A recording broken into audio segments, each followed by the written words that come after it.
بسم اللہ الرحمن الرحیم۔ السلام علیکم۔ امید کرتا ہوں کہ آپ سب ٹھیک ہوں گے۔ اللہ پاک سب کو اپنی حفظ و امان میں رکھے۔ انا للہ و انا الیہ راجعون۔ بہت ہی افسوس کے ساتھ جس طرح سے 26 نومبر کو جو اسلام آباد میں واقعہ ہوا ڈی چوک میں، جس کے اوپر جتنی بھی مذمت کی جائے، جتنا بھی اس کے اوپر افسوس کیا جائے کم ہے۔ اور ایک ریاست کا یہ چہرہ شاید پہلے اس طرح سے دیکھنے کو نہیں ملا کہ ڈی چوک کے اندر ہزاروں لاکھوں کی تعداد میں ورکرز جنہوں نے وہاں آ کر پاکستان کے قومی ترانے پڑھے، قومی ترانہ سنا، ڈسپلن کا مظاہرہ کیا، پورے سفر میں راستے میں ایک گملہ بھی نہیں توڑا، اور وہاں آ کر انہوں نے اپنے مطالبات جو پہلے سے اناؤنس تھے ان کے حصول کے لیے اس میں دھرنا دیا۔ تو پہلے بھی پاکستان کی تاریخ میں دھرنے اور مارچ ہوتے رہے، جو بھی حکومتیں ہوتی ہیں، جو کہ سیاسی حکومتیں ہوتی تھی، کسی حد تک عوام کی منتخب کردہ ہوتی تھی، چلے کہ الزامات ہوتے رہتے ہیں کہ کوئی 2 4 5 7 10 سیٹوں کی دھاندلی کے ساتھ نیچے اوپر ہو کے تو حکومتیں آ جاتی تھیں، لیکن یہ فارم 47 کی حکومت جو بالکل ایک پرچی کے اوپر بنائی گئی ہے، جن کا عوام کے ساتھ، عوام کے ووٹ کے ساتھ کوئی تعلق واسطہ نہیں ہے، ظاہر ہے ان کے پاس یہ کریڈیبلٹی یا یہ سینس نہیں ہو سکتا تھا کہ وہ کوئی مذاکرات کرے، گیو اینڈ ٹیک ہوتی ہے، دھرنا بیٹھ جاتا ہے، اور اس دھرنے کے کنٹینروں میں جا جا کر حکومتی وفد ملاقاتیں کرتے تھے، اور مطالبات جو ہے وہ رکھے جاتے تھے، اور مطالبات سنے جاتے تھے، کچھ اپنی منائی جاتی تھی، کچھ دوسری طرف سے، تو یوں کر کے پرامن لوگوں کو جو ہے وہ ایک راستہ دیا جاتا تھا کہ وہ اپنا احتجاج ریکارڈ کرا کر اپنے گھروں کو واپس چلے جائیں۔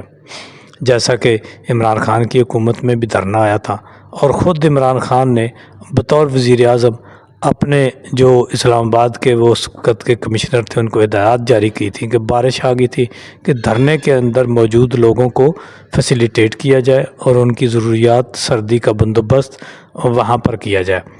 تو ایک تو وہ حکومت تھی، اس کے سے پہلے پیپلز پارٹی کے دور میں بھی دھرنا آیا تھا، اس وقت بھی مذاکرات ہوئے تھے۔ تو یہ چونکہ ایک جو آل شریف ہے، یہ جس طرح کا، یعنی ابھی وزیر اعظم وہی پرچی والا بیٹھا ہوا ہے جس نے جب یہ چیف منسٹر پنجاب تھا تو اس وقت ماڈل ٹاؤن میں لوگوں کے حاملہ خواتین کو اور بچوں کو بے دردی سے قتل کیا تھا۔ یہ وہی آدمی ہے، اور اس کو جو ہے اس کے منہ کو خون لگا ہوا ہے، اس لیے اس سے کسی بھی بہتر فیصلے کی اور توقع ہی نہیں تھی، کیونکہ بہت سے صحافی اور کچھ لوگ کہتے ہیں کہ جی ہمیں تو پہلے سے یہ نہیں تھا کہ اس قدر ڈائریکٹ سٹیٹ فائر کیے جائیں گے، لیکن میں ذاتی طور پر جو ہے وہ سمجھتا تھا کہ ان سے کسی طرح بھی اچھے فیصلے اور خیر کی توقع نہیں،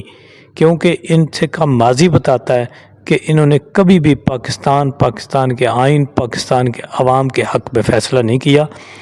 یہ اب بھی ان سے توقع رکھنا وہ جو ہے اچھی بات نہیں ہے، کیونکہ میں نے اس وقت پوسٹ بھی کی تھی اور یہ بھی کہا تھا کہ ٹھیک ہے جی یہ آ گئے ہیں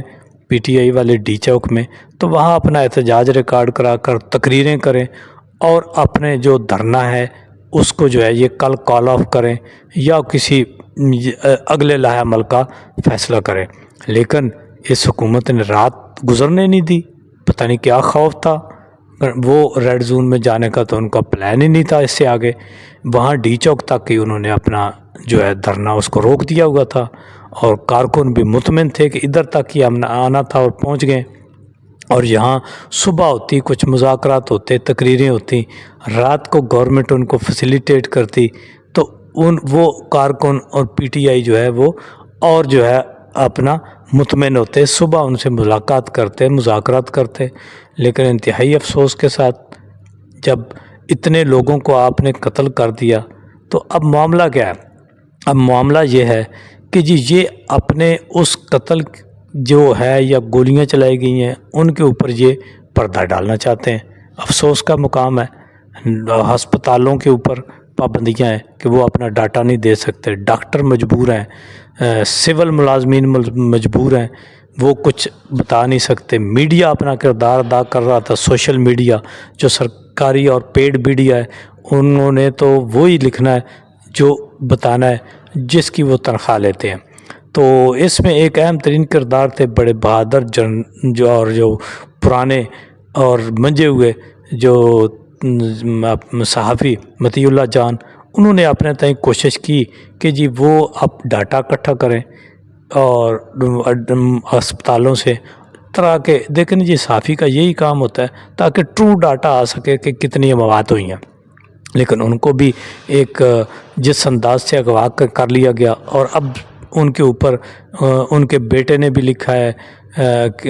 ویڈیو پیغام میں کہا ہے، اور بھی کئی چینلز نے میڈیا نے یہ بات آ چکی ہے کہ انہیں ایک کسی آئس کے یعنی ڈرگز کے معاملے میں ان کے اوپر کوئی ایف آئی آر درج کی جا رہی ہے، جو کہ انتہائی افسوسناک ہے، کیونکہ ریاست جب جھوٹ بولتی ہے تو وہ پھر کل جو ہے بطور ریاست جھوٹ جو ہے وہ ایکسپوز ہوتا ہے اور دنیا میں جا گنسائی ہوتی ہے۔ پہلے ہی اس میں کوئی جو ہے وہ کریڈیبلٹی تو رہ نہیں گئی، نہ اندرون ملک نہ بیرون ملک۔ اس کے اوپر مطیع اللہ جان کی گرفتاری کے اوپر انٹرنیشنل میڈیا نے بھی آواز اٹھائی ہے، تو لوکل جو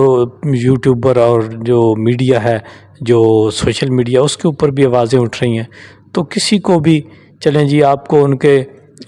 کسی صحافتی انداز کے اوپر اعتراض ہے تو وہ ان کو بتایا جا سکتا تھا۔ بہرحال یہ انتہائی افسوسناک ہے۔ ابھی ایک اور صحافی ہیں، ان کو بھی اغوا کی خبریں آ رہی ہیں، تو میرا خیال ہے کہ طاقتوروں کو کچھ سوچنا چاہیے۔ دیکھیں جی جن کے پہلے ہی بلوچستان میں جو حالات ہیں، کے پی کے میں بھی اب حالات اتنے خراب ہو گئے۔ پنجاب دیکھیں نا جی، پنجاب کی خاموشی سے کوئی یہ مطلب نہ لے کہ اس پنجاب نے ان کو تسلیم کر لیا ہے، یہ جو انہوں نے ایک وزیر اعلیٰ وہاں پہ پرچی کے اوپر بنا کے رکھی ہوئی ہے اس کو تسلیم کر لیا ہے۔ یہ لاوا ابل رہا ہے اور نفرتیں مزید گہری ہو گئی ہیں، اور یہ جو 26 والی نفرت ہے ثانیہ ڈی چوک والی، یہ بھول جائیں کہ یہ اگلے 100 سال بھلائی جا سکے گی۔ یہ نفرتیں بہت گہری ہو گئی ہیں۔ اداروں نے اپنے جو ہے وہ دیکھیں نا، اب وزیر اعظم نے کتنی زبردست واردات ڈالی ہے۔ اس نے اپنے بیان میں کہہ دیا کہ ڈی چوک میں جو کچھ ہوا ہے اس کے اوپر آرمی چیف کا بہت بھرپور تعاون حاصل تھا۔ اس نے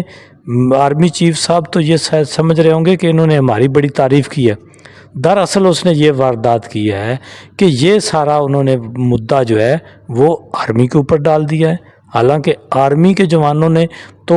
ان کے ساتھ پی ٹی آئی کے جو لوگ آئے تھے ان کے ساتھ وہ گلے ملے ہیں، لیکن رات کی تاریکی میں جب انہوں نے پولیس سے یہ سب کچھ کرایا اور کرا کے اب یہ آرمی کے اوپر ڈالنا چاہ رہے ہیں، تو یہ بہت ہی انتہائی افسوسناک ہے۔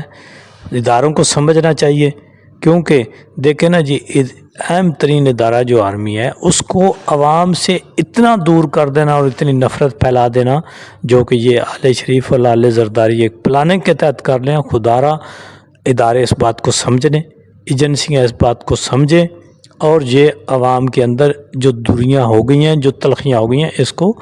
یہ کم کرنے کی کوشش کریں،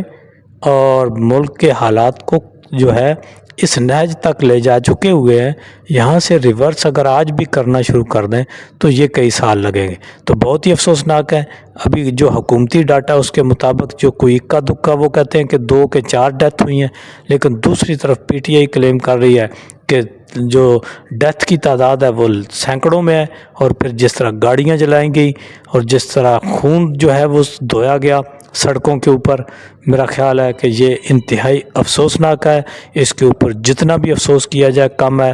اب بھی ہوش مندی کا مظاہرہ کرنا چاہیے، طاقت کے استعمال کے بجائے عقل کا استعمال کرنا چاہیے، اور حالات کو بہتری کی طرف لے جانا چاہیے۔